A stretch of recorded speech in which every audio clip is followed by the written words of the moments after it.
So our presenter today, Cecile Fromont, she has a diploma from Sciences Po from 2002, a master's from Harvard University in 2004, and a PhD from Harvard University in 2008. So she didn't have to move that much. And she advises that, we'll get to this at the end, but that she will be moving to Harvard. When will you begin there, Cecile? Well, technically July 1st. Technically July 1st, but physically later. Okay. She's a professor in the History of Art department at Yale University, down the road, has done a lot of writing and teaching, focusing on visual material and religious culture of Africa and Latin America, with a special emphasis on the early modern period, which is 1500 to 1800. I should know those things, but I don't. And the Portuguese-speaking Atlantic world, and on the slave trade. So that is plenty. She is author of her first book, The Art of Conversion, Christian Visual Culture in the Kingdom of Congo. And I have to say, this thing received just about every prize you could receive. I'm not sure, I've gone down the list, but I'll just mention a couple of them. The 2017 Arts Council of the African Studies Association Triennial Arnold Rubin Outstanding Book Award, named the 2015 American Academy of Religious Best First Book in History of Religions, won the 2015 Albert J. Robateau Prize for the Best Book in Africana Religions, and honorable mention for the Herskovits Prize of the African Studies Association. That's quite a remarkable record for a first book. Really fantastic. I see that you have a forthcoming book, but maybe the book is already out? Oh, yeah. It says forthcoming here, but 2022, yes. 2022. Images on a mission in early modern Congo and Angola, which analyzes for the first time a set of unpublished and unparalleled images from 17th century and 18th century Congo and Angola, created within the Capuchin Franciscan mission to the religion. A complicated, fascinating admixture of culture, religion, and even continents. You can see I'm actually very excited about all this. Professor Fromont is also an editor and contributor to the 2019 volume called Afro-Catholic Festivals in the Americas, Performance, Representation, and the Making of Black Atlantic Tradition. She has written essays on African and Latin American art that have appeared in many venues, among those the Journal of the American Academy of Religion. So I have a long list of other selected publications, which doesn't even go into the unselected publications, but so we have with us today a very accomplished scholar. Cecile Fromont, we would like to turn the microphone over to you, and we look forward to your presentation. All right, well, thank you so much. Thank you for this very kind words of introduction and reminder to update the the faculty website. I'm so happy to be here, and I'm happy that we're between friends, because the presentation that I have here is something that I've been working on for a long time, and it came to a moment about 5 years ago that I was, happy with, and I sent it out to a journal, and I got eviscerated. And so I kind of put it aside, and I was like, yeah, well, I'll look at it again, another time. So maybe today is my beginning on the road to recovery, to see if there is something to be done about that piece or not. So I count on you to help me out here. All right. So we're starting here, and on the map, we'll be spending a lot of time here around Boma, at the mouth of the Congo River. The 1870s were a time of crisis in the West Central African town and trading center of Boma on the northern shore of the Congo River. A persistent years-long drought had led to a devastating famine that decimated the local population and stretched to the breaking point. The relationship between European traders and local authorities the so-called 9 kings of Boma, pictured here in 1890s in the lens of Nigerian photographer Ezekiah Andrushanu. The tensions culminated in 1878 in an event that would be a momentous turning point in the history of the region. And this awe-inspiring assemblage of materials over an anthropomorphic wooden core was the main protagonist in the happenings. Known in the Congo as Nkisi, or container hosting a spirit, it later gained the epithet of Delcommune after the man responsible for its dislocation from Central Africa to Belgium, where it remains today. This talk reflects on the events of 1878 and on the figure at their center to interrogate the cross-cultural construction of the notions of history, power, both in its visible and invisible manifestations, and the fetish, in the conversations and confrontations between Central Africans and Europeans on the Congo Atlantic coast at that key moment for the region, as well as a key moment for Europe's relationship with the African continent at large. In the late 19th century, the town of Boma was one of the most important trading centers in West Central Africa, where Europeans who reached it from the Atlantic Ocean met caravans bringing commodities from the hinterland. Its position as a hub for long-distance commerce dated back to at least the 17th century. In the 17th century, as in the 19th century, visitors from outside describe Boma as a prosperous area that consisted of scattered settlements. Enslaved men and women, copper, ivory, and local textiles left the region in exchange for overseas metal, but also European and South Asian cloth. This imported textile had held major significance in the region as markers of economic status and as insignia of political power.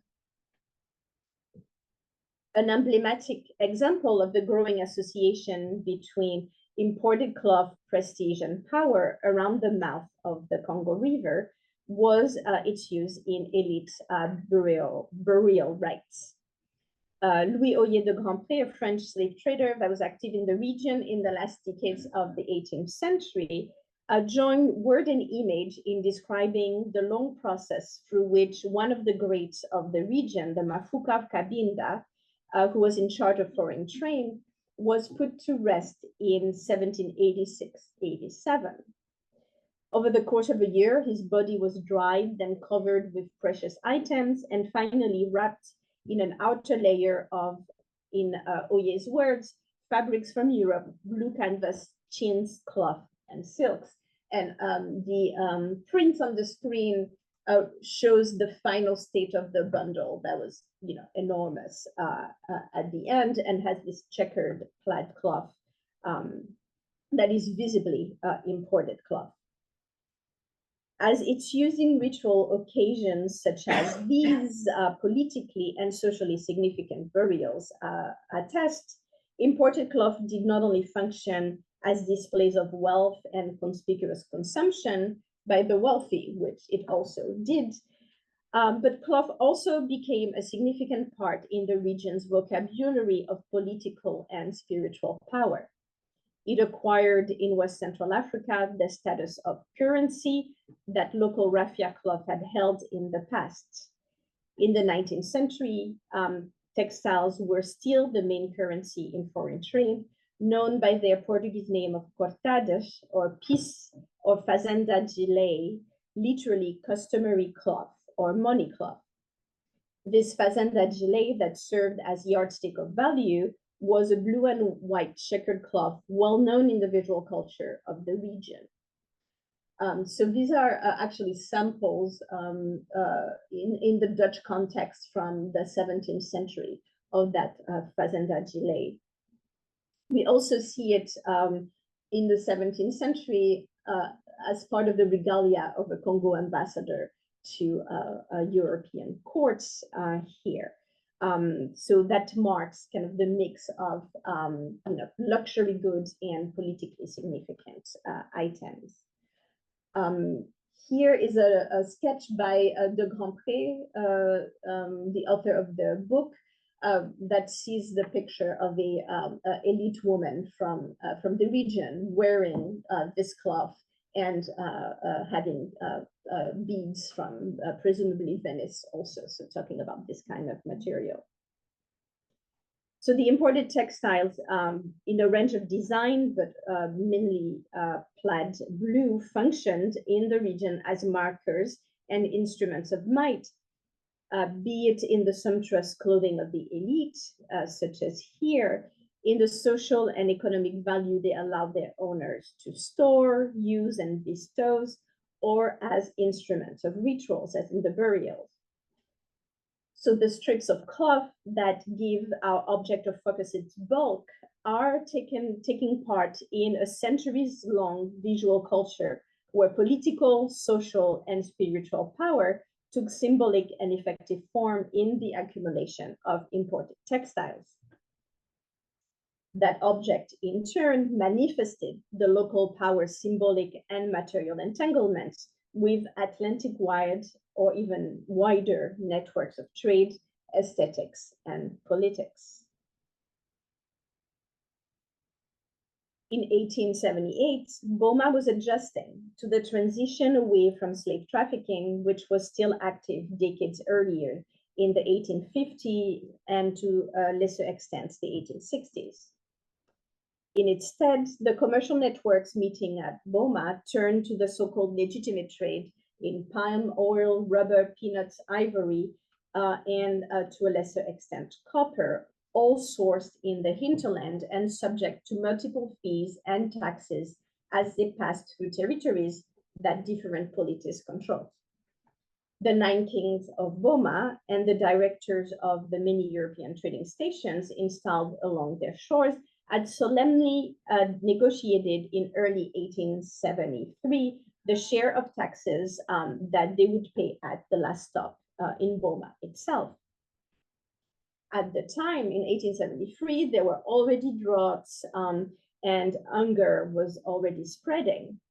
But the weather continued to worsen along the decade, making the situation of the rulers of Boma increasingly precarious. With famine, the trade stalled for lack of carriers. In the face of the decline of commerce and their ensuing tax revenue due to the dire ecological and human situation, the 9 kings resolved in 1878 to hike up the fee they claimed on merchandise transiting through their lands. The decision precipitated an armed conflict between them and the several trading houses and European factors settled in the town, who allied, in spite of their national differences, to wage war on the local rulers. The Europeans quickly organized themselves at the news of the tax hike, pulling together weapons and men to form a series of commandos that would attack the seat of each of the 9 kings of Boma almost simultaneously. With a mix of luck and psychological warfare, the Europeans quickly had the upper hand and defeated the 9 kings. Early in the battle, they seized the figure, whom they held as hostage, a feat that sped up the end of the conflict and marked a historical turning point. The events of 1878 precipitated the transformation of Boma from a locally ruled trade center to a firm European foothold in West Central Africa. Just a year after the battles, in 1885, Boma would become the first capital of the Congo Free States. The happenings of 1878 have been chronicled, among other sources, in the self-promoting accounts of Alexandre Delcommune, a Belgian trader, then a mere 22 years old, who capitalized on the occasion to negotiate a prominent position for himself in the subsequent Belgian colonial endeavors in the region. And he is this person on the right here in this photograph. And I'll let you guys read this extract from Joseph Conrad's Heart of Darkness. The inspiration for the uncle of our manager, the leader of that lot that Conrad vividly describes here in this passage, was none other than Delcommune. My intervention today does not reflect on the material violence of that lot, but instead focuses on a little noted aspect of the unfolding events, that of the close relation and intimate dealings between the European traders, the spiritual environment of the Congo coast, and the object at the core of that spiritual environment. The character that the author of the infamous novella pens as the head of an amoral, shallow crew did not stand, as colonial law would have us believe, and as post-colonial literature has amply denounced, at a haughty and oblivious distance from the spiritual economy of the region. Rather, I argue here that his actions demonstrate his engagement with and entanglement into local powers and its instruments. Delcommune, the man, perceived and acted upon the visible and invisible means through which the rulers of Boma achieved perceptible results, first among which the mighty instrument that was the great Nkisi he seized. In spite of the dismissive tone of his recollections, composed decades after the moment of the battle, it is clear, to me at least, that the Belgian youth encountered and treated the Nkisi as an actor imbued with autonomous powers.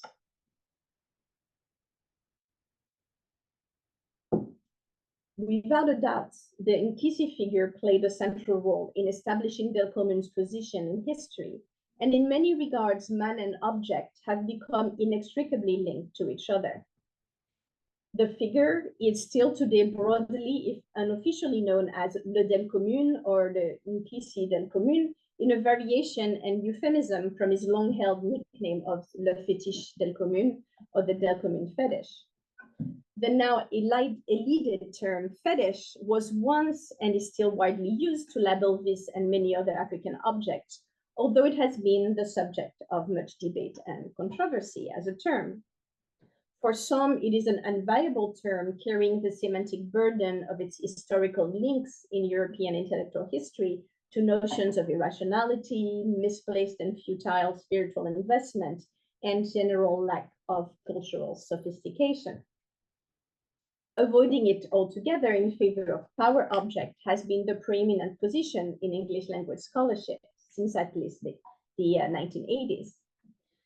As many of you know, the term has known a very different trajectory in continental Europe, and in particular in France and Belgium, where it is still broadly used in the vernacular, is not as much in scholarly circles. Yet no accepted translation for power object exists in French, and fetish is also widely used in Francophone Africa still today.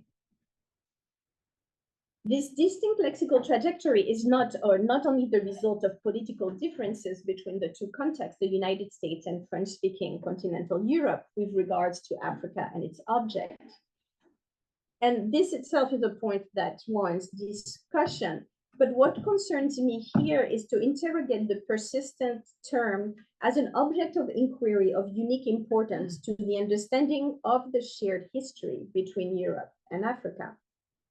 In lexica, in discourse, in battles, in museums, and in memory, the fetish has been at the core of the definition of the nature of power and its relationship with the material world, upon which the relationship between Africa and Europe has rested. In our example, fetish is the word that Delcommune uses to name the figure as le grand fétiche de guerre, that is to say, the great or maybe the tall war fetish. Fetish is, in fact, in this regard, in that coastal context, a historical term that is particularly at home in places like Boma. It emerged in the parlance of Europeans, mainly Dutch merchants in the 17th century, drawing from local Creoles using the Portuguese word feitiço. They used the term to call a broad range of objects that they encountered on the African continent as part of their trading endeavors. In the phrasing of these merchants, whose concerns were in commerce and negotiation rather than ethnography or theology, the term referred to what they perceived as their African interlocutors' belief in the ability of certain material objects to influence the course of things in the visible world. A belief that they judge irrational, caused by a misunderstanding of natural causality, and more specifically, of the value of objects, be they social, aesthetic, or religious. Misunderstanding, of course, cuts both ways. What was irrational was what did not fit the traders' preconceived templates about value, the nature and shape of the supernatural, and most importantly, the mechanics of economic exchange. So faulty causality was often a matter of lack of perspective. But I'm particularly interested in the merchants concerned about their relationship between the objects they identified as fetishes and the course of things, or in other words, about the fetish's potential and origins as historical agents. In the longer version of this talk, I turn to French philosopher Merleau-Ponty's phrase, between brackets, every historical object is fetish, in which the fetish can be understood as an emanation of history conceived as the intersection of human action and the world's material frame.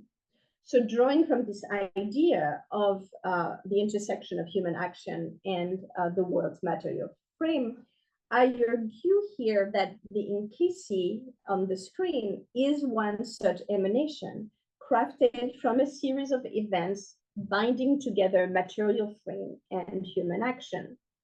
The material frame here is a centuries-old flow of commodities of long-distance trade manifested in the nails and the cloth, making the bulk of the figure. And human action is the multivalent effect of trade on the social fabric of the West Central African coast, effects that the power object was created to manage. Dozens of wooden figures enhanced with shards and nails have been once seized or traded from today's Northern Angola, Western Democratic Republic of Congo, Cabinda, and Republic of the Congo. They are containers of expertly accumulated and arranged material aimed at impacting the world around them. And they belong to a category of objects called in Kikongo, Nkisi in the plural and Nkisi in the singular.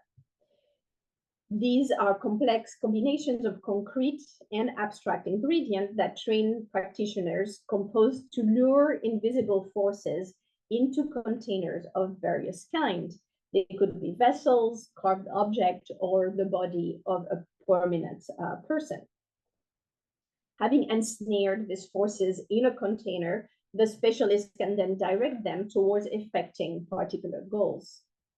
They are neither objects of worship or figuration of spirits or gods, but nodes within which material objects and immaterial forces work in concert as tools of action or protection.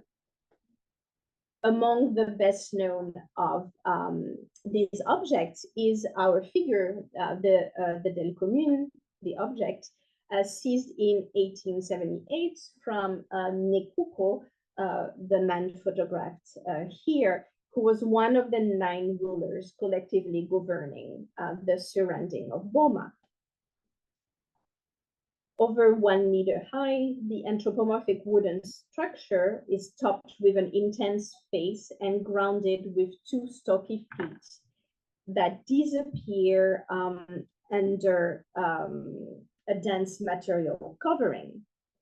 Metal blades and nails, themselves surrounded by textile of all types and designs, cover its chest and arms, and a net ensnares its legs. The back view here on the screen reveals the actual thinness of his torso, and it also shows the places where it could be held to be taken from one place to the other.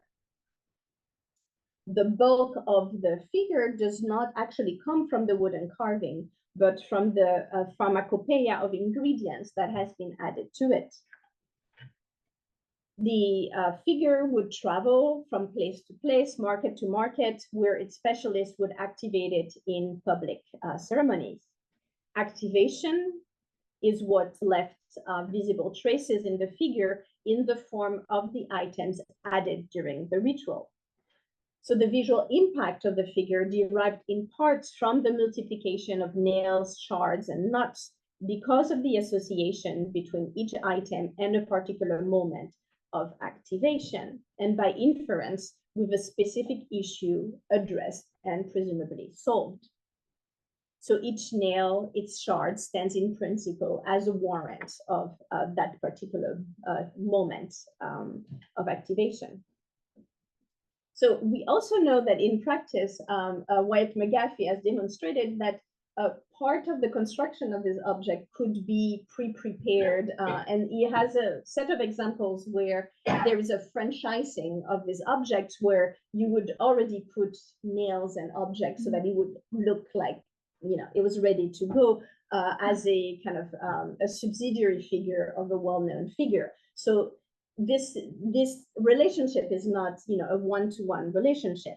But what is interesting is that visual impact and the history of activation operate in concert in the construction of the figure. And so a visually striking figure would inspire confidence in the powers that users could summon in their activation. And in turn, the activation would contribute to the visual impact. So that armor-like shell of metal and textile that is around the Nkisi dynamically links the figure to its surrounding in an ambivalent and visually striking bidirectionality. What I mean by that is that what constricts and penetrates the figure is also what extends its body onto the dimensional and social space around it. That idea of binding and connecting is in fact central to the object. We have description from a Swedish missionary Laman that he collected from local informants around 1900 that use specific terminology employed in the description of these kind of nail figures. In one example, one informant from Mayombe described the Nkondi, a type of Nkisi, as Teki Kyankoma Vonkondi, a phrase that translates as figures with nail or Nkondi, Nkondi being the type of Nkisi understood as a hunter. So here, Teki Kyankoma is the descriptive phrase. Teki is means figure or object, image in different contexts. And Kyankoma is the epithet that has for its root the idea of koma, which has been always translated as nails, as in piercing. But as I look through dictionaries from the 18th and 19th century, my sense is that it is more often koma as binding than koma as nailing, right? Because nailing is what nailing does is actually binding. So I was interested in that argument, and in the fact that the added elements that can be nails but are not exclusively nails, but also blades, ropes, ties, fishing nets, or hunting nets, strips of cloth, and other amalgamated ingredients make containers and binding substances that are materially activating the figure through binding, and also insults can also bind the figure socially, right, to its activators in another kind of metaphorical or abstract tying. So what the nails and shards in these figures that were used as warrants of agreement operate then is that binding, that tying together of parties in a contract, but also tying together the figure to a particular set of circumstances. Singular nails physically link different parties to a social contract to the figure through body fluids, hair, or strips of cloth affixed to the nails. But the overall effect of the protruding shards around the figure was also, as I mentioned, to binding to its environment. So the figure's form is a materialization of that intersection between human action, social or spiritual, and its material frame as itself a potent force for the shaping of present and future action. So the figure's binding is spatial and temporal, material and immaterial, social and historical. It is a fetish.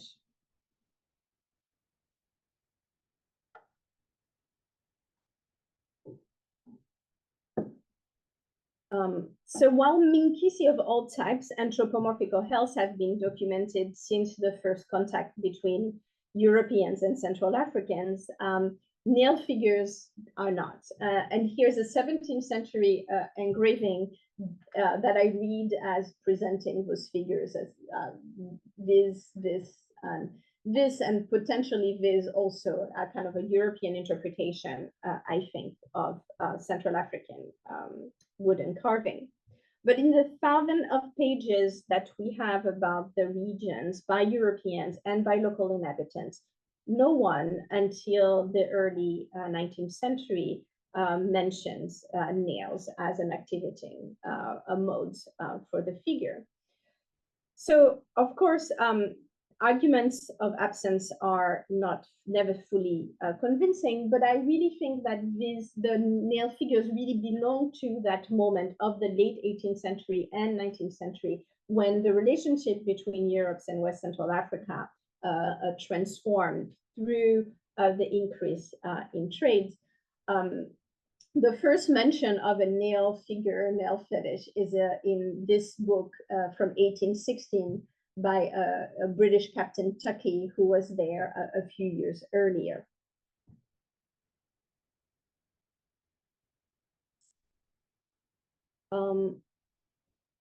So I see these objects, the nail figures, as objects born from the sustained and close relationship between Europeans and Central Africans unfolding on the playing field of material exchange in that West Central Africa area. As the funerary bundle of the Mafuka that we've seen in the print from the 18th century, the Boma Nkisi is striking an elaborate combination of local and foreign textiles and metal objects, makes it both a locally grounded piece and a showcase of its makers and users' broad cosmopolitan horizons. The rulers of Boma and its surrounding, after all, had been dealing with foreign traders for centuries, from merchants from the Dutch West Indies Company in the 17th century to Delcommune himself. Over the centuries, Boma's developed a political system aimed at managing the outsiders' activities and obtaining at the best rate the coveted imports they wove into every aspect of their political and ceremonial lives. And the nail figures reflected this history of interaction.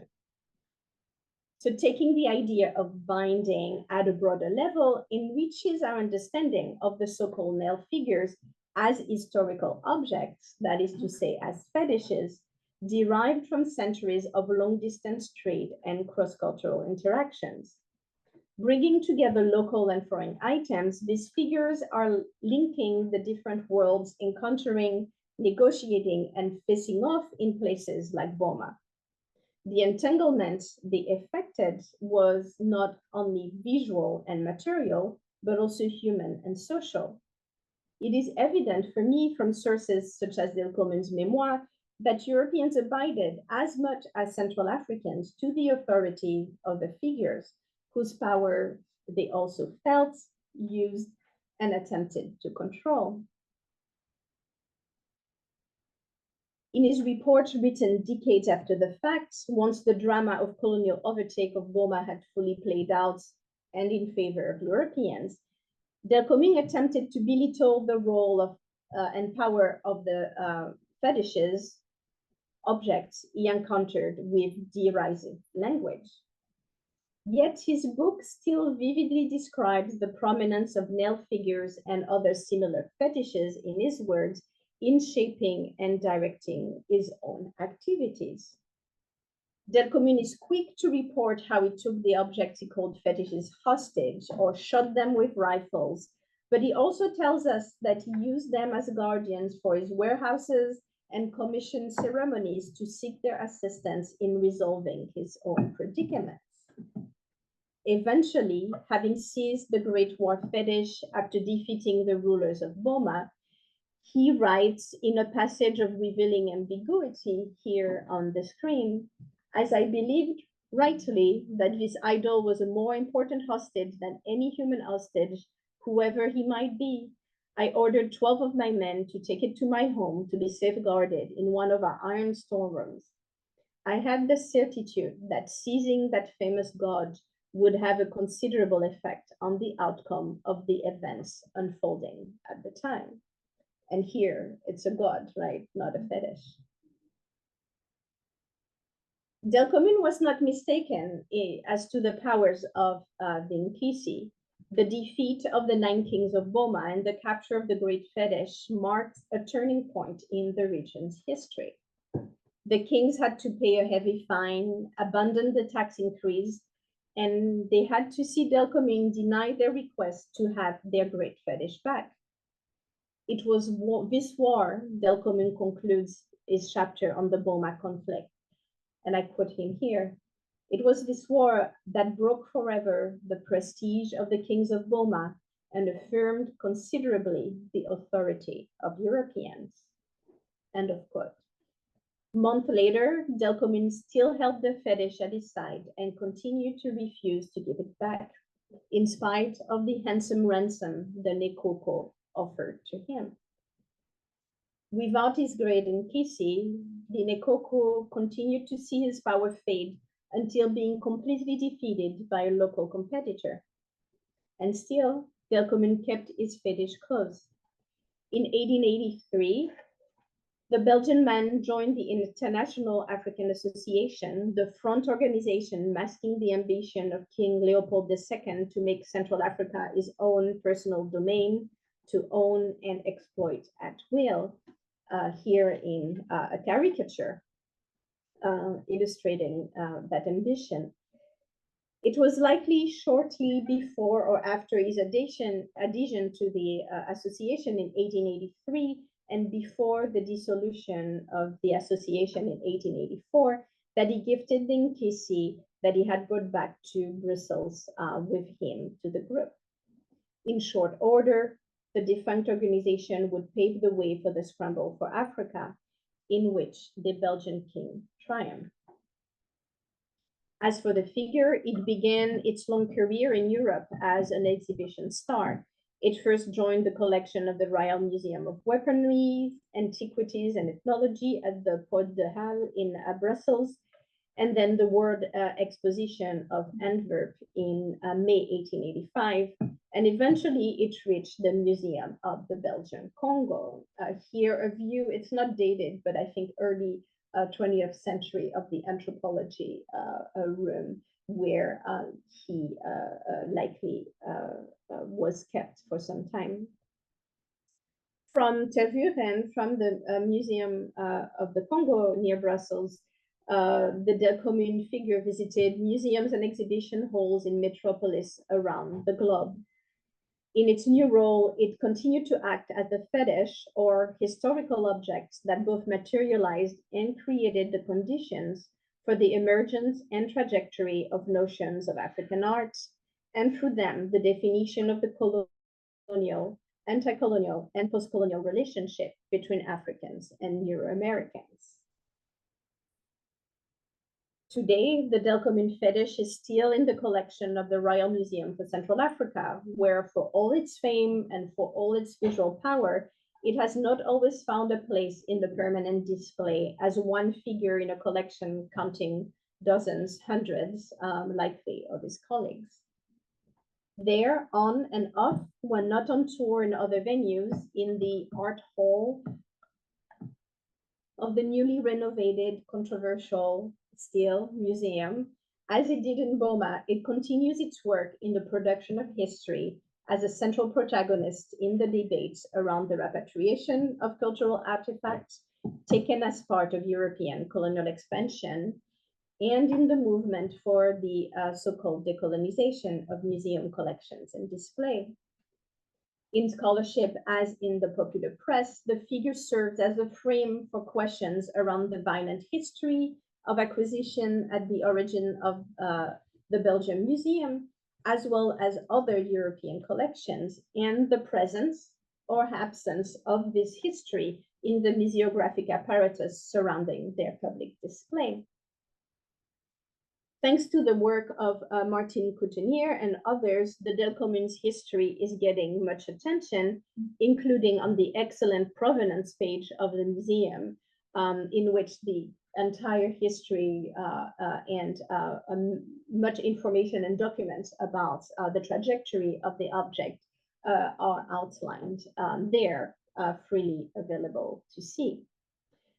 And ongoing calls for repatriation of the figures from leaders of Boma continue to resonate. And it's also one of the objects that are in the negotiations that are on and off between Belgium and the DRC about the relocation of some of the objects from Tervuren.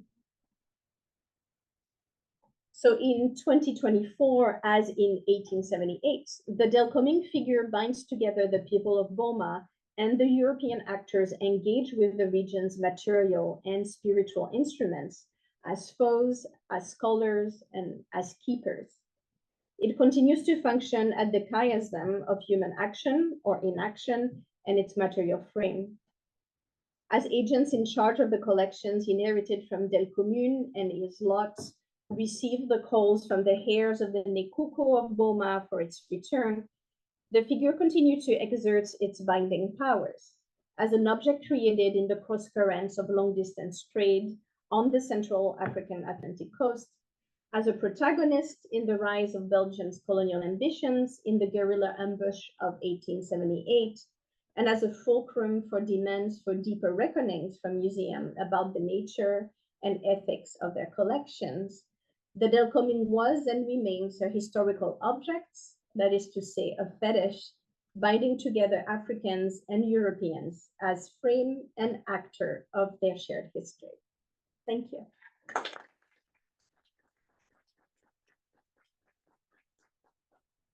Okay, thank you very much. That was a fascinating presentation and even haunting, I would say. Yeah. More than just fascinating. So looking forward to seeing what people would like to ask you about. Who would like to begin? We'll start inside the room. Professor Becker. Okay. Thank you. That was really wonderful. And also thank you for admitting that the paper wasn't accepted at first, because it also makes us all feel better. It happens to everyone, right? Oh, yeah, yeah. Well. But so I know there are dozens of Nkisi, and I've never counted how many I've seen. I mean, you see them all over the place, right? Yeah. And I teach that it's kind of this moment of colonization, that they're often in response to the colonial moment, that many of them were created. So do you think that many of your ideas, which were convincing, could be applied to all these various Nkisi, the dozens that exist from the DRC, or what is now the DRC? Yeah, no, I think that, I mean, the opportunity with that particular figure is that we know a lot about it, right? A lot more than for many of the objects. And that's partly why it is, you know, it is used in many different directions. But yeah, my argument is that if we look closely at the material makeup of the objects and from the perspective of kind of the centuries of long information that we have on the visual and material culture for the region, that we can place it historically, that they are not, you know, objects that were made from time immemorial, but they're actually objects that are historically specifically emerging at a particular moment of the relationship between Europe and Africa, and that, you know, that particular region. So that's, yeah, that's part of what I'm trying to argue there. Yeah. So do you think that people were sort of in contact with each other over this large geographic region that resulted in sort of similar objects being made, or because they're traveling with them, as you discussed? Yeah, no, I think so. I think the techniques, right? Different techniques that are used have different kind of histories, right, and kind of depth in terms of ritual practices. But in terms of the materials, so the textiles that are being used, for example, I think we can trace them specifically to that particular moment because the textiles were imported. We know more or less, when through the increase in the slave trade and having all those Indian textiles and European textile being imported increasingly throughout the 18th century, but toward the end of the 18th century and the 19th century. So you can kind of place that there. And through the same trading networks that brought the enslaved to the coast, then those objects also, those materials kind of traveled on the other side. So I think it is particularly clear when you're looking at Boma, the real, that coastal node.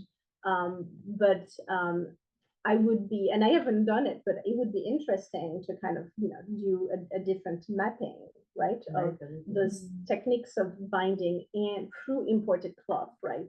Into the further into the interior. Yeah, it's probably following the path of the slave trade, as you said. Yeah.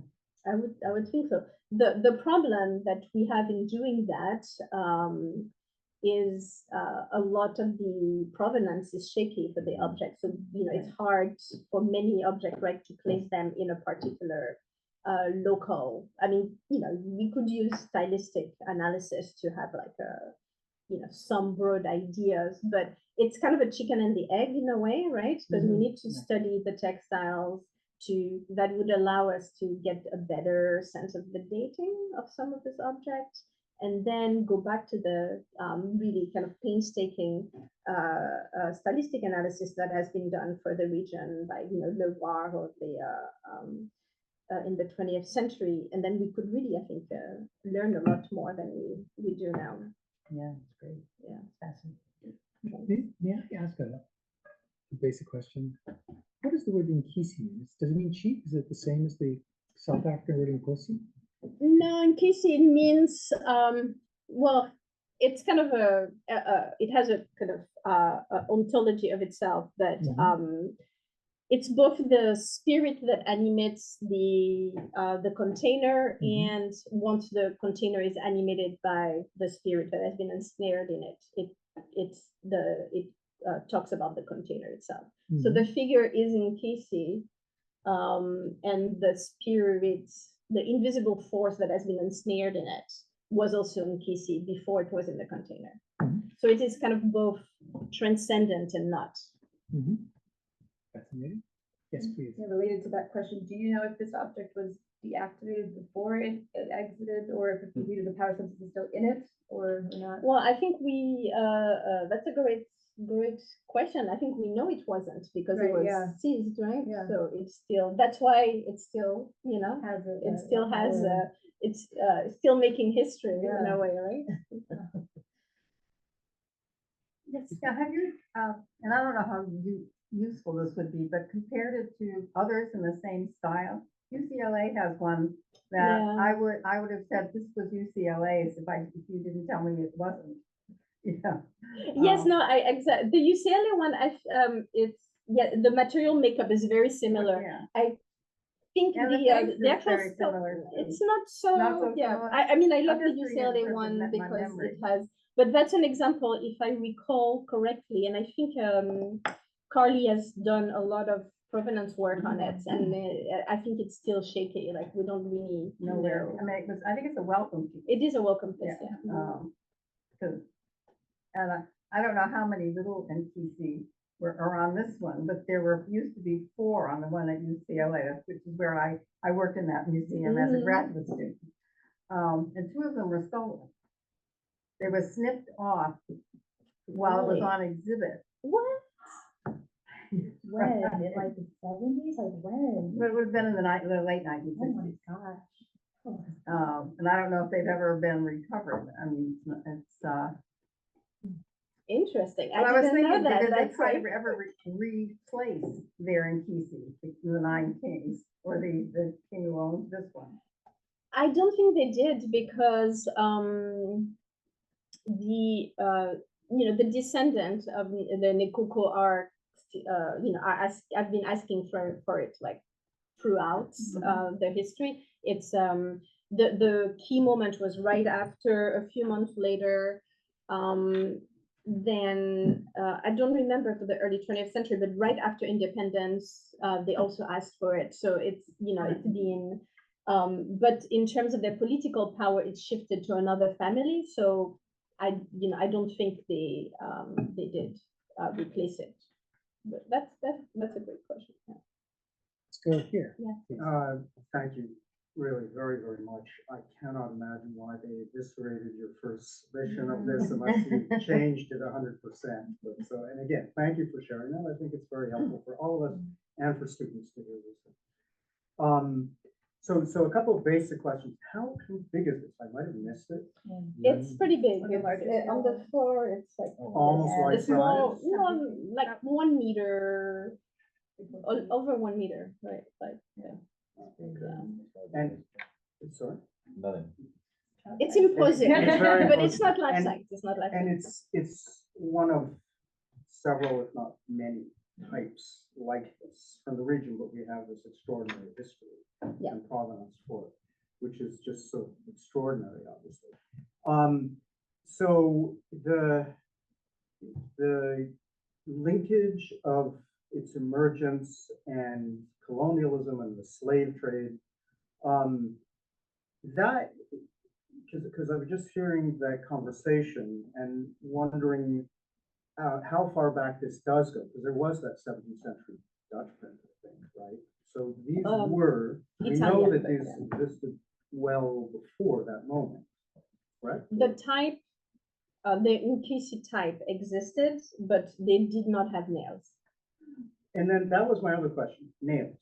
Yes. So metal nails are from what, the 19th century, the early 19th century? Yeah, so most of the nails are imported nails, and sometimes they have shards. Yeah. Before that, Europeans Mhm. were using wooden nails. Weren't they? Yeah. Okay. Go So on. does it coincide? It's a question. Did it coincide with that? I don't know what the dates are. I mean, did they? 19th century, really? Metal nails are only from the 19th century. I know it's later. I know it's quite late. They used wooden. Huh. I did not know that. Well, Maybe that's yeah, what kind iron of metal, maybe. right? Okay, Yeah. so someone should check this, but there's something in the back of my head that's saying there's maybe a linkage there in terms of- I have never seen one with a wooden nail, but you mean you know more than me. No, I Looking at haven't. these, I've but never looking seen at one them, with wooden no. nails. No. I think also like not just like nails, but any bit of metal you can see in there. Sometimes they're not Or- nails. Yeah. Yeah, there can be Yeah. shards or. There is also the flint mechanism of firearms that can be used too. And I think the iron part of it is not unimportant to the to the thing. They I also thought I been saw a used pair of since the scissors. Bronze Age. Okay, I'll take that. But when they're building houses, they use wood, not, What materials available? okay, The Romans. erase that, please. And then it's Erase Yeah. that. I know there's something I knew, but God knows what. Yeah, Krista. Can you talk, it was a wonderful talk, it was really fascinating. And I was wondering if you could talk more, if you know, about the current conversations about restitution and maybe some of the, the kind of nuances of the stakeholders in the DRC, because you talk about the descendants being interested, but then there's also the nation. I was just curious if you could talk a little bit more about that. Yeah, I can talk about it in broad terms because I'm not completely up to date with its, as you know, it's always fast moving and I look at it sporadically. So in this case, in 2021, I think is the last big moment for Belgium where the Belgian Parliament voted to open a process for restitution of objects from Tervuren to the Congo. And in the kind of geopolitics there, they are waiting, and maybe it has happened and I don't know, but they are waiting for an official demand from the Congo for the objects. And so that's kind of the balance that, and my sense is that there, you know, that's there are bigger forces at play for that list than you know, the repatriation of objects. They have the king went a few years ago, maybe I think maybe since 2021, and repatriated a few objects to great fanfare to the new museum. But it's still like not like the process is still very, as far as I can tell, very touch and go for many reasons. Both in Belgium is complicated, and, Right. But in the DRC, the conversations they're going through the nation as opposed to the descendant. Yeah, I think the descendants of the Nekuko are having their claim, but I don't think it's part of it. It's really part of the conversation that the object would return to them. It's you know, it's kind of in the, which is really interesting because in a way it's kind of the emergence of a new folkloric kind of set of rituals and ceremonies around those claims, right? That is federating some, you know, local pride and interest in history, but in the sense of the official repatriation, you know, I don't think it's being considered. Interesting. Yeah, as far as I know. Yes. To sort of, so you say as this, you use this term historical object as fetish, like just terminology, like could you just sort of clarify the broader applications of that, the way you're using that, and how you think that applies to other, right? Because that could apply to so many things. And then on the particular funeral pyre of the Mafuka Binda, it's always struck me as odd that it is so, like, the corners are so sharp. It's supposed to be just a bunch of wrapped fabric that then gets set on fire, right? I mean, but it's why not. is No, this, it's the corners go so ahead. sharp, and like the material doesn't? It looks like a wooden something covered in fabric almost. Like it doesn't quite read as a legible bundle. There's So a here it disconnect is. between the side and the. Yeah. So it's not set on fire, it's buried. Okay. And there is you know, there is a certain amount of information that is being interpreted by Michel, the engraver, from presumably watercolors that the Grand Prix made, like the one with the woman, but we don't have the original watercolor for that particular print. So I don't know if, or I would say, I don't know to what extent we should take this as, you know, kind of a very close eyewitness account of what the bundles looked like. We do have later on photograph of similar structures in the early 20th century that look very architectural and that are also on wheels. So it wouldn't be, you know, very surprising that it would be structured, and in particular, because of the kind of fluidity between textile making and architectural wall making that would be made through kind of similar techniques of weaving different material. So that's kind of where I can get there for that question. But that would be something I'm trying to think about how we could get more about it, but that from what I know, the descriptions of these practices talk about bundles of cloth, and the more precise one described the type of cloth and the size of the bundle, but not really the shape of it. So, are there extant textiles from that moment that could be analyzed? Well, the textiles would be, The you know, samples, this right? kind of thing, So right? everything at larger scale. just need of understanding how it might move and be formed. Right, right. ground Yeah, no, I mean, I think the textile they're talking about for the outer layer is this imported cotton, so it's very, very smooth. A cognate practice are the funerary bundle figures that were made as portraits in the shape of anthropomorphic figures. That are also have their outer layer is usually imported cloth. The small ones is chintz, cotton, and then the large one is that Manchester red wool blankets, but they look very different. They are anthropomorphic, so they are not amorphous. And what's interesting there is the detail that it talks about the head on top of the bundle, which is described there, which is, I think, you know, a sculpted head to that presumably would be a portrait of the figure, but yeah, I don't think, yeah, that's what we know. But it could be, you know, some kind of basketry structure that's then covered. I don't know, yeah. No? Yes. Oh, so I'm gonna jump on Graham's first question about I think you said historical objects, but I wanted to press on the power objects. Some of my students are here, and we read in class your paper on your essay called Paper, Ink, and Volume on the Mandinga bags. And so I don't know if you could, I'm not an Africanist, but if you could just walk us through a little bit of pressing on this idea of these power objects and their larger implications, because for me, I really loved in your talk, you know, the understanding that the Europeans recognized and leveraged the power of the Nkisi for their own pursuits, right? And so, and certainly in the article you wrote on the Mandinga belts, you prove that the church and the Inquisition was quite understood the power, right? Understood that the Mandinga makers were trafficking something quite powerful. So I don't know if you can make the connection between the Mandinga bags and the Nkisis, even though they're different geographies and times. Or is it too much of a question? No.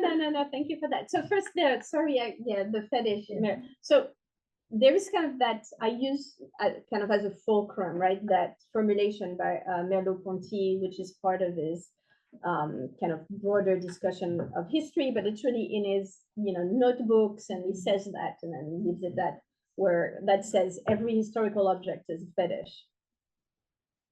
And it works for my purposes, right? Because we can go into kind of Merleau-Ponty's materialist take on history as created by both, you know, the way the world is shaped in a structure and human action kind of in reciprocity with each other. So it works very well for thinking about power objects that are both material constructions and the human action that is put into their construction, and also that derives, right, from the action that is being put into play there, in that they create new social relations, and they are creating an abstract but materially kind of felt frame, right, for human action basically after they are being activated. So I'm interested in that. And yes, it can be applied to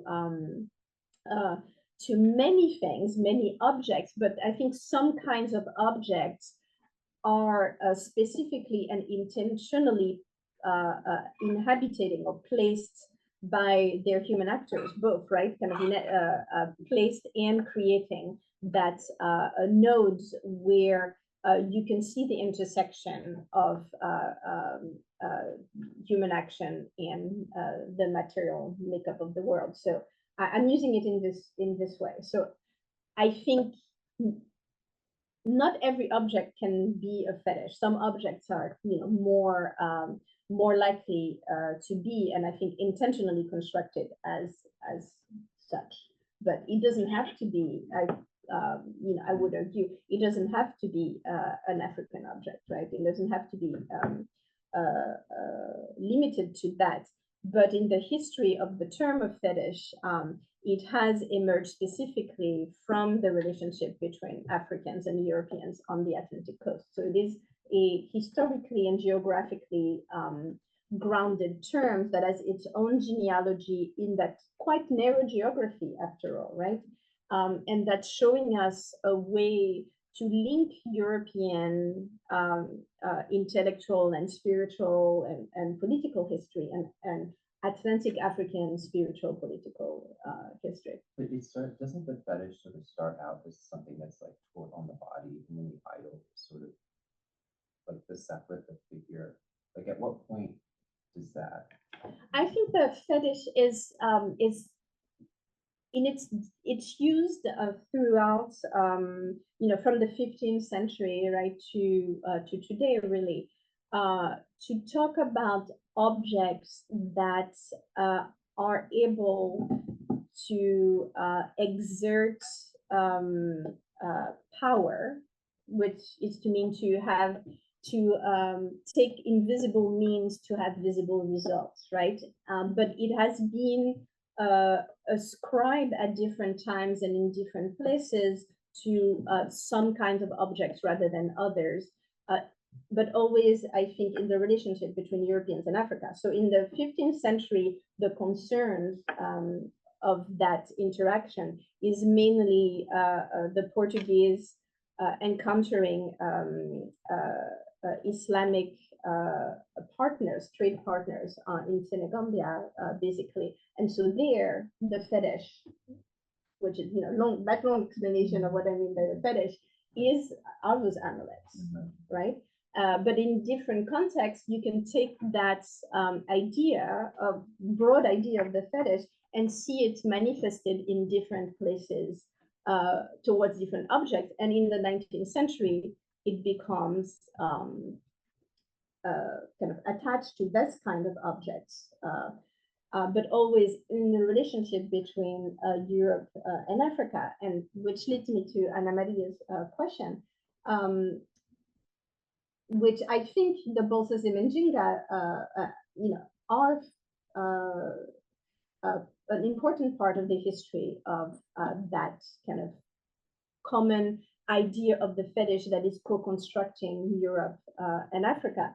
And I'm trying to finish that book on the bolsas, and now it has kind of like, snowballed into talking about Saint-Domingue and Cartagena, and and I'm at that point where everything fits, right? I can make the case for everything in that book. So I was considering of using some of this material as a last chapter to kind of bring the conversation about the co-creation of ideas about the nature of power and the modes of its use in the Atlantic world between Africans and Europeans closer to today.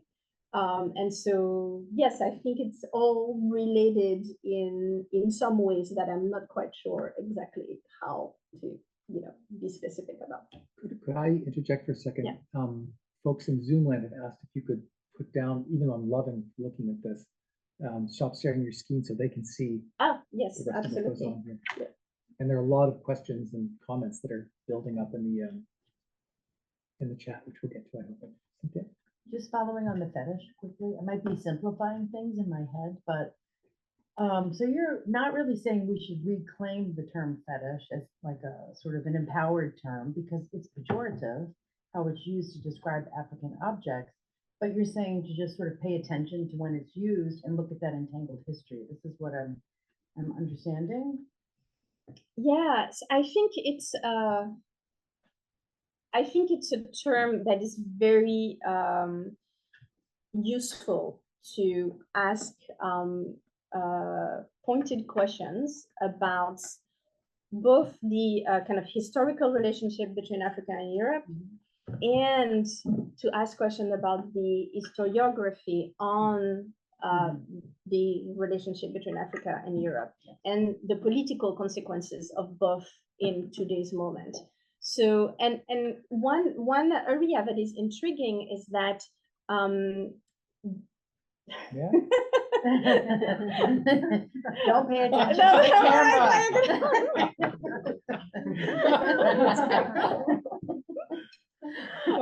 is a different, the different itineraries of the term, right? That is being really completely put aside in the US, right? You wouldn't dare No. use that term. Exactly. But in other geographies, it's still considered kind of as useful because, you know, it means, it feels like it means something, right? And there is that still the idea that when one talks about a fetish, you kind of know what it will what it will look like and what it will do, right? So there is something to it that can be useful if used analytically rather than descriptively, right? And part of the challenge, I think, for and it is a kind of a contemporary political question, that there is a lot of work that, in particular in Europe, needs to be done to analyze the relationship between Europe and Africa, that involves really looking in the face some of the practices, some of the words, some of the uses, right, that we've been relying on to in that relationship before we decide to put them aside and move to somewhere else. So for, you know, in the French-speaking world, saying that we're not going to use fetish anymore, it's not enough, because we need to analyze first and understand what we mean by the word fetish when we are using it in French. And that the history there is important and is, you know, I think really crucial in finding out the path forward in the relationship between Europe and Africa. And so that's what I'm trying to get to. If we could have, I think I saw a hand back there, but I try to go quickly because I'd love to go to some of the folks who are online. There's a rich dialogue going on in the chat. What I was thinking about was this idea of language. Can it ever be used in this context? Yeah, I don't think it should be reclaimed per se, but I think it should be an object of study in itself throughout history and in the contemporary context. Is there a way to use that word without all this other framing around it? That's a good question. Always.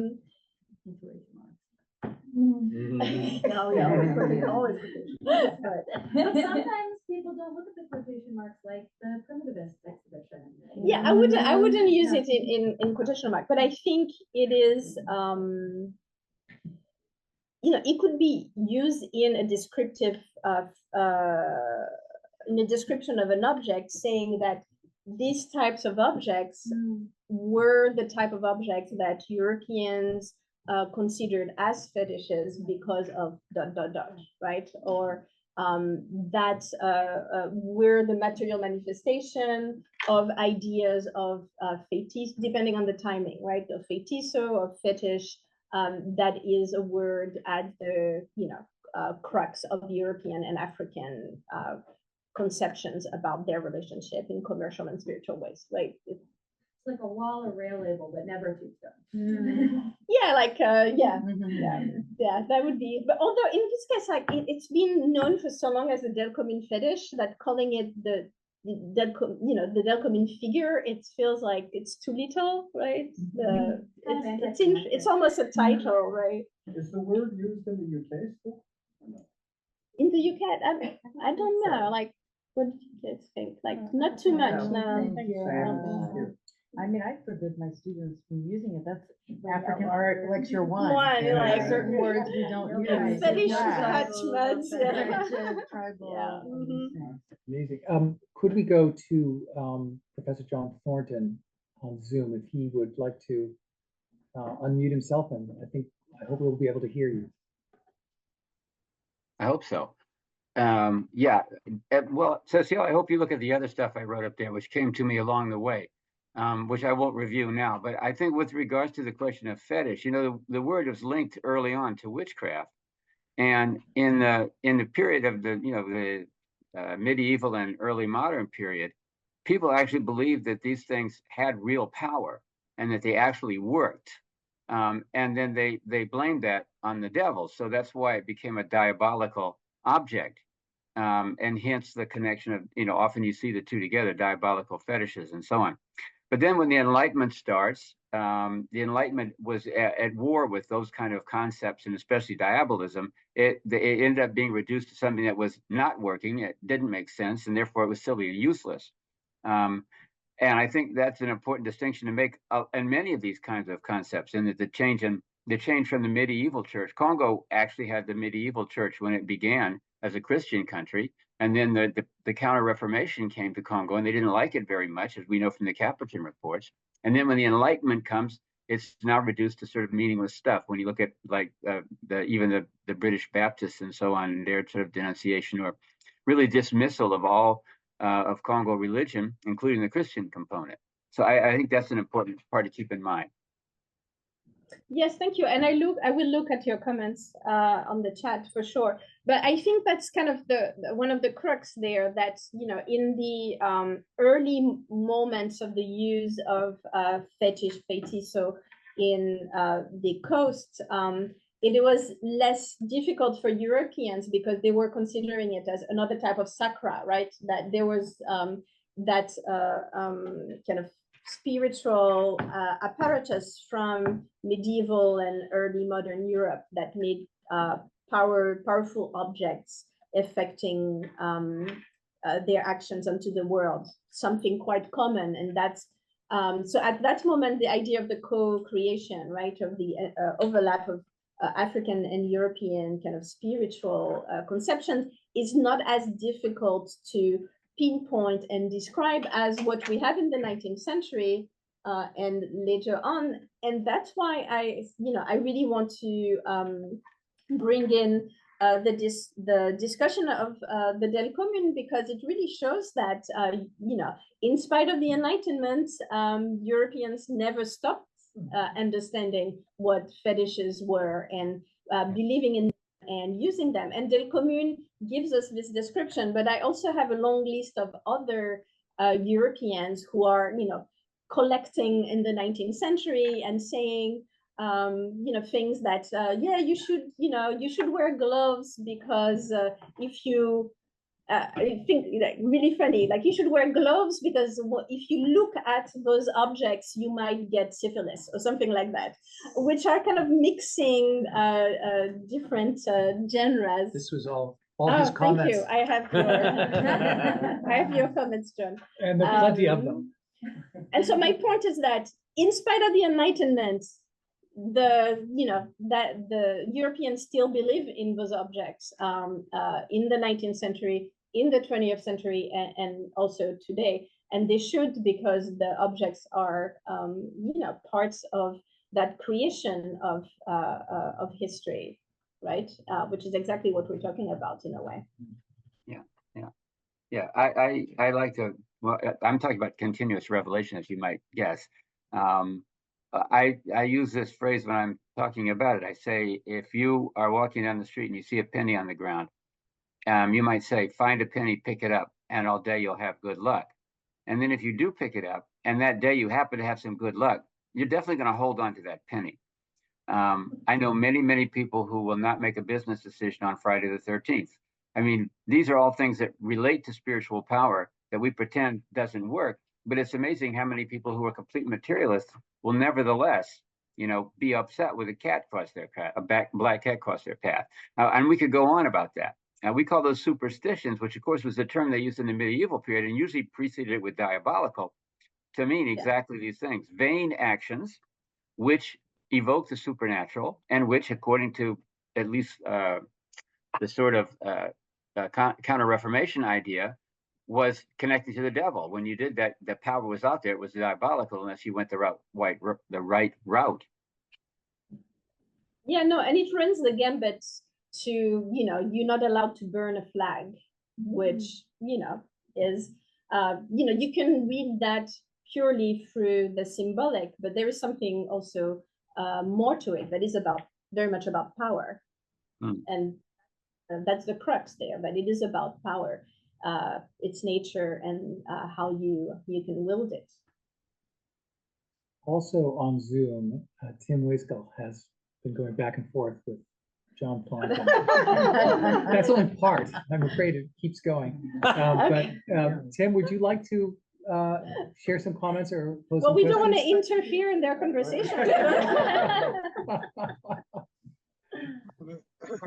This is great and fantastic on so many fronts, but particularly because you've historicized art as something which art historians don't usually do. They get into a kind of aesthetic cocoon and go back and forth on this and that and the other thing, generalizing about African as a whole continent sensibilities, right? But what you've done is give it a level of specificity and historicity that is absolutely crucial. And in fact, it's the only way to make sense of people trying to make sense of their world through what they don't regard as art, but as something quite effective, something that they use. This has been a big battle for decades among art historians versus historians, looking at a place like the Khan cultures or the Yoruba or the Benin areas. I mean, there's an effort to try to aestheticize these things in such a way that they have no historical content whatsoever. And this is exactly what's at the base of the silly debates about repatriating African art. That is, they're not seen as historical objects. They're seen as aesthetic representations of whole peoples, right? Well, in fact, they were generated by rather powerful people who were selling less powerful people into slavery. And when you get to the question of to whom should one repatriate the Benin bronzes, it's very interesting. Is it to the people who made these bronzes? Is it to the people that they are glorifying in these bronzes? Perhaps not. If, in fact, well, many of them are going to the new museum, as you know, in Benin. But what does that do about Africa's own understanding of what happened in the slave trade? Well, it's complicated. And that nuance is what you provide us with the capacity to analyze. And this is what you should be applauded for up and down. And in fact, I'll cite a few things in correspondence with you if you're interested, but I think in many respects, the Congolese contemporary artists have made this case very powerfully. And most specifically, Sami Balogi had this fantastic exhibit at the Medici Palace, in fact, in Florence, where he was highlighting the role of art right back through to all the documentation that John has provided us with. And the importance of that in the creation of European self-understanding. This is what is crucial. This isn't something that's just going on in Africa for Africans. These are your implements full, that we need chat. to explore. So thanks so much for a great presentation and for the beginning of a great book that I'm sure will come out of this as well. Thank you. So- Yeah, I just wanted to say that, yes, Sami, as maybe you know, Sami Balogi and I were working together quite closely on different projects, and the Medici one was one of them, where, and we are kind of trying to have a practice of art as scholarship and scholarship as art. And that's, that was one of the products of that. So I'm glad you found it of Well, interest. you may be interested in who provided him with the map. The map. The cartography in the Medici exhibit. Yeah, the map session. Yeah, the map room with, yeah, absolutely. Yes. Thank you. Well, we did a lot of work to put those together for him. So Awesome.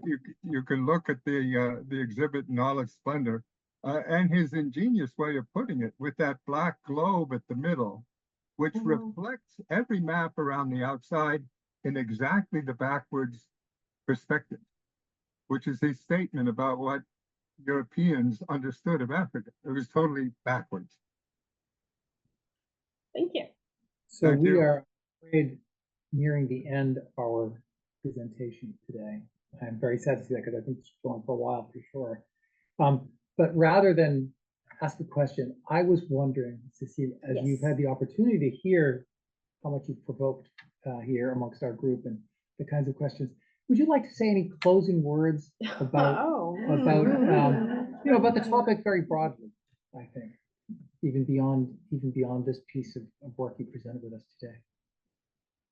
Yeah, let me see. I mean, I was thinking about, I thank you for all of your questions. And, it's always with this kind of project, in particular, the ones that you go in and out of, to see different directions in which it could go. And I'm kind of renewed, I have a renewed interest in kind of looking at the trade networks and how the aesthetic kind of consequences of other kinds of material exchange that I think that could be very interesting to look at there. And then to carry further with the potential maybe connection between different historical manifestations of objects understood as fetishes and this one, and how we can all put it together that maybe it actually makes sense. So thank you, and thank you for all of the other questions. Thank you so much. Okay, well, thank you. So Professor Fromont, that was a wonderful presentation. We all enjoyed it thoroughly. It was fascinating. We're so pleased you accepted our invitation. And maybe there'll be future opportunities since you'll be in the neighborhood. That's right. That's right. No, thank you for having me. Thank you so much. Indeed. We are nearing the end of the semester. I don't have many events left to announce, but I do want to recommend to everybody on Thursday, May 2nd, from 2 p.m. to 3:15 p.m., there's going to be a presentation, The Long 1948, the Universal Declaration of Human Rights, Humanity, and the Pacification, in quotation marks, to raise that issue, of Madagascar. And so that should be going out to our listserv soon. And that is going to be at 121 Bay State Road. And the presenter is Dr. Umar Ba, Cornell University. And I will be moderating that. So that will be the last item. And sometime soon, we'll start putting up some of our appointments for next semester in the Rodney seminar series. So to everyone here, thank you very much. And to Professor Fromont, merci bien. Thank you.